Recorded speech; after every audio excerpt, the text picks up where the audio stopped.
Because we find, as you observe throughout the world,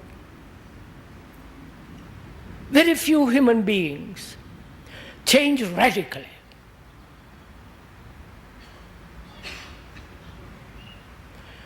They change from one pattern to another pattern,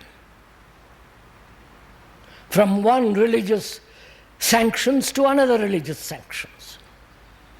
They become Tibetan monks or Hindu monks, which is the same old pattern repeated over and over and over again. And as one observes, one asks, why doesn't a human being, living as he does, in confusion, disorder, always in conflict, always struggling, why doesn't he change basically? I don't know if you have asked that question of yourself, which is, why don't you as a human being change most profoundly?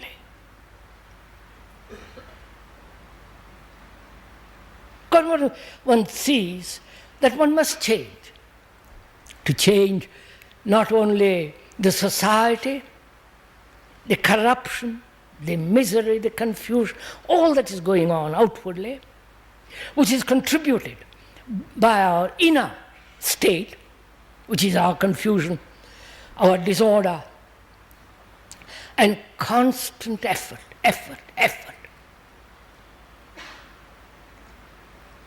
Why do we live in this state?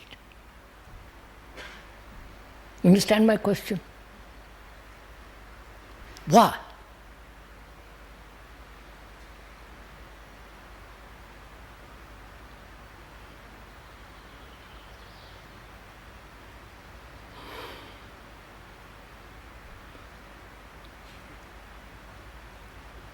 We have infinite knowledge about ourselves from philosophers, psychologists, and others.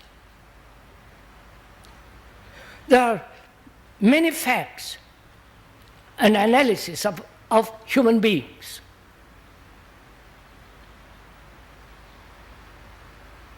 And we read them, we listen to them, but we go on our own way in the same old pattern.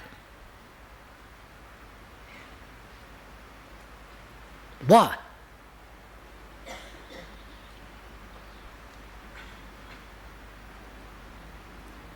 Why don't you, as a human being, radically dispel all this?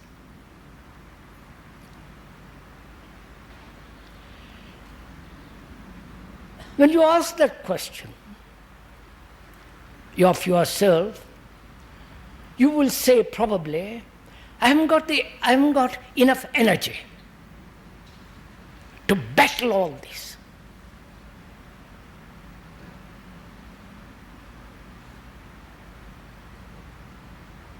Is that the question, that you have not enough energy?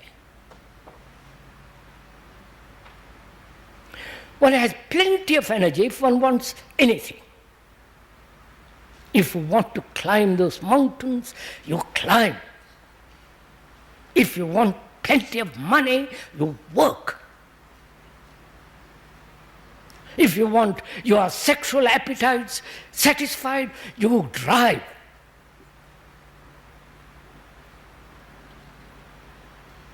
If you want to fulfill your ambitions, you are at it day and night. You go, if you want to find some comfort in some religious teacher, and those are not religious teachers at all. There is no teacher and a taught in religious matters. Please understand this basically. They travel miles, go through great discomfort, live in utter poverty, They've got plenty of energy. But somehow that energy is dissipated in doing all this, in doing something that's not at all worthwhile, the doing of something which is the repetition of a pattern which is not of their own. It's a new pattern, but it's still a pattern. So it is not a question of lack of energy, right? Would you agree to that? Would you see that? Oh, and is it a direction? You understand? To have a direct direction in life. Like as you have a direction, if you want to become an executive, a foreman, an expert of this, or you have an end in view, a directive. And is there a directive in the psychological field at all? Please, this is very important for us to understand this. We are used to directives, more purposes, an end. And we are asking, is there in the psychological field a purpose at all?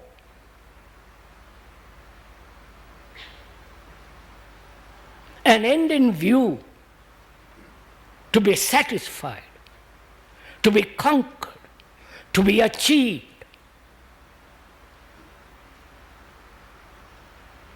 So one must go into that question very deeply. That is, biologically, there is an end to keep the body healthy, to eat the right food, not to destroy the intelligence, its native intelligence, to have food, clothes, and shelter, and biologically to be secure. Otherwise the brain can't function actively. So there is that biological necessity, and which becomes a purpose, an end. Now we're asking, is it the biological instinct moving towards psychological state, you know, which says, I must have a purpose. What is the meaning of life? What is the end? What is it all about?